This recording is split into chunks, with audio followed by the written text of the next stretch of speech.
जय जय राधे जय जय। राधा अष्टमी श्रीमती राधा रानी का पावन प्राकट्योत्सव। कैसे प्राकट्य हुआ श्रीमती राधा रानी का, क्या कथा है इसके पीछे, आइए जानते हैं। बहुत समय पहले राजकुमार सुचारू का विवाह हुआ राजकुमारी कलावती से, बहुत धूमधाम से। पर उसके बाद क्या हुआ, ये दोनों जंगल में चले गए, वहां पे घनघोर तपस्या करने लगे, सूखी घास पर सोते थे, वहां के जो फल फूल है उसी पर अपना जीवन चलाते थे।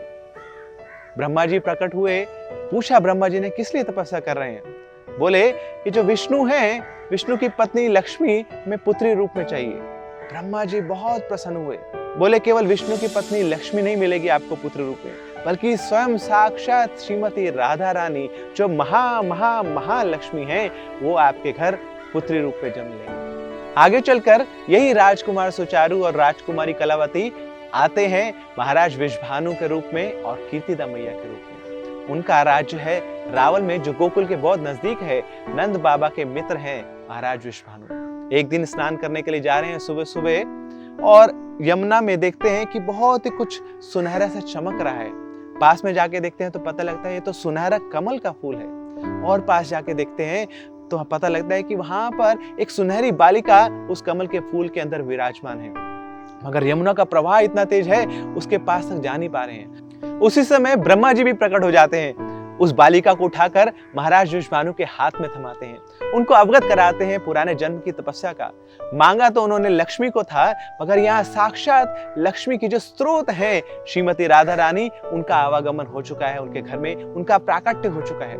ये सुनकर महाराज विश्वभानु फूले नहीं समाते हैं। उसी समय उस बालिका को अपने हाथ में लेकर दौड़ते हुए जाते हैं अपने महल की तरफ।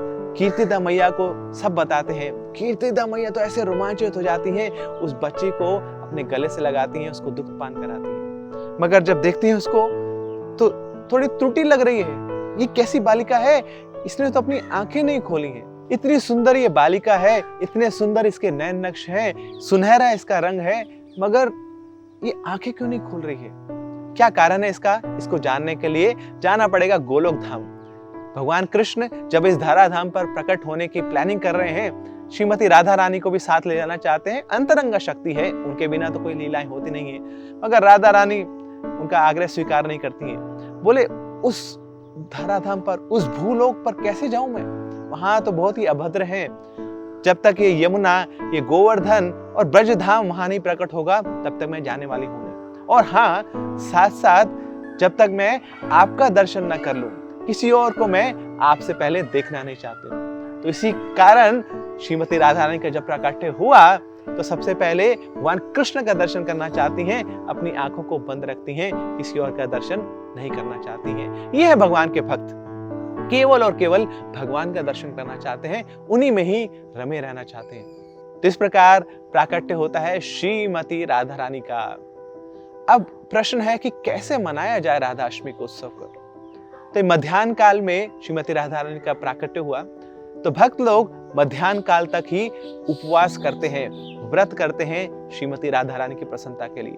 तो कुछ मत लीजिए, दोपहर के 12 बजे तक राधा अष्टमी के उत्सव पर। और साथ साथ बताया जाता है कि ऐसे पावन उत्सव पर हमें अपना भजन बढ़ा देना चाहिए, अपनी साधना बढ़ा देनी चाहिए, अपना जप, अपना श्रवण, अपना कीर्तन बढ़ा देना चाहिए। सुनिए श्रीमती राधा रानी की कथा, सुनिए श्रीमती राधा रानी की महिमा, उनके तत्व के बारे में जानिए, उनकी लीलाओं के बारे में श्रवण करिए।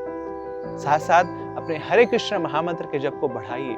आप जितनी भी माला करते हैं प्रतिदिन, इस उत्सव पर ज्यादा से ज्यादा माला करने का प्रयास करिए, भगवान के नामों का कीर्तन करिए। और सबसे महत्वपूर्ण, जनरली प्रत्येक मंदिर में राधा अष्टमी के अवसर पर अभिषेक होता है भगवान कृष्ण का और श्रीमती राधा रानी का। तो उस अभिषेक का दर्शन करिए, उसमें भाग लीजिए। व्यक्तिगत रूप से भाग नहीं ले पा रहे तो सोशल मीडिया के प्लेटफॉर्म से उनका दर्शन करिए। उस अभिषेक का दर्शन करना बहुत मंगलकारी है। और साथ साथ हमें यह भी जानना है कि Shrimati Radha Rani, she is an expert cook, बहुत ही सुंदर प्रसाद बनाती हैं भगवान कृष्ण के लिए। दुरासा मुनि ने प्रसन्न होकर श्रीमती राधा रानी को ये वरदान दिया था कि जो भी उनके हाथ का खाएगा वो बहुत ही पोषक होगा उसके लिए, और साथ साथ वो व्यक्ति निरोग हो जाएगा। ब्रजवासियों ने जब सुना तो सबकी एक इच्छा थी कि श्रीमती राधा रानी भगवान कृष्ण के लिए भोजन बनाए। तब से लेकर प्रत्येक दिन यशोदा मैया श्रीमती राधा रानी को घर में बुलाती थी और उनके हाथ का बना भोजन ही कृष्ण को खिलाती थी।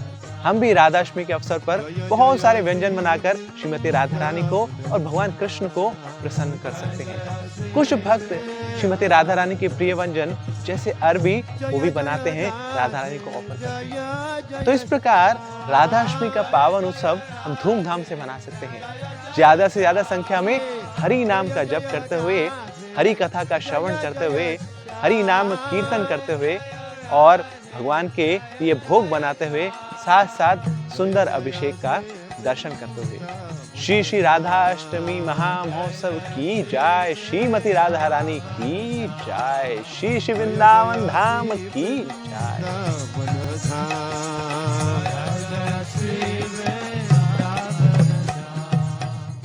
Subscribe now and press the bell icon. Never miss an update.